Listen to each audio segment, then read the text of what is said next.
think about the Respect My Vote is, yeah, it might not affect the presidential campaigns, but a lot of cities and inner cities across the United States of America, man, are being suffered from unjust laws that are local governing. A lot of the propositions and a lot of the acts and bills that are being passed or that are being brought to the table in a lot of our cities that affect us dearly are being ignored because everyone gets so hung over the presidential election. You know, in actuality, it does affect us, but on the immediate terms, the immediate circle affects us much more. So when we say respect our vote, man, we have to get those out to the local boards and realize the laws and bills that are trying to be passed right under our noses. We're being blinded by what's going on, and to me, the buffoonery of the presidential campaign, that we ignore some of the local acts that are being passed. And it's very, it's pivotal in us understanding what's going on with the local governing and that our votes mean the most. These are things that they just can't buy out, and it can't just be a political bamboozling of the minds. This is what can go on, and it's up to us as the locals of the community to make a difference. So get out to the tolls, make sure y'all check it out. Respect my vote. In essence, what we're out here doing at Hiero Day 2016, shouts to Mr. Fab, shouts to the whole Dope Era fam. But what we're doing is getting people involved in a political process. So everybody think when they see like voter campaigns, they think it's all about the presidential campaign, which in essence it is for a lot of organizations, but for us it's not. We're not a Here Tuesday, Gone Wednesday organization. So when you see us getting people involved, it's more so for the local politics than it is for the presidential campaign. We legitimately have a voice in local politics.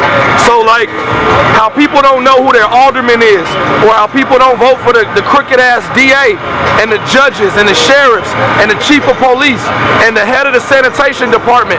Those are all seats that we can vote in and out. So when people get elected for a local position and we don't know what they even got elected for, then we can't really stand on their neck for what they supposed to be doing. So that's why we get young people involved, is because once young people have a common enemy, or they know that somebody is deterring them from doing what they want to do, then they want to be involved. So I'm not out here like, look, vote this way or vote this way.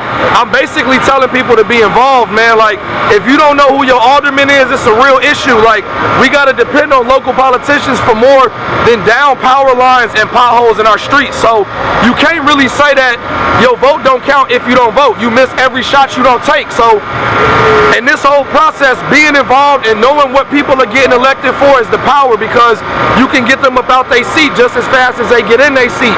And that way they get to stop rotating chairs, because that's all they do. Like in the hood, we support the young hooper or the young football player or the young rapper, but we don't really support the young politician. So we got to stop pushing the nerds out the way in the hood and start involving them. Give these shorties 15 minutes.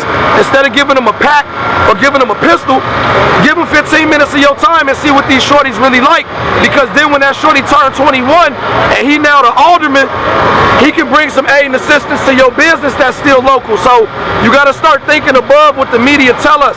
It is not about our vote not counting. It's about unorganization. Organized people beat organized money any day of the week, man. So get in tune, respect my vote. Hip Hop Caucus, don't say I ain't tell you. Dang.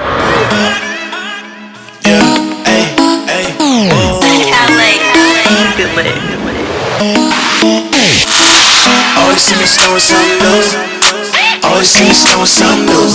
More than a little, more than a little.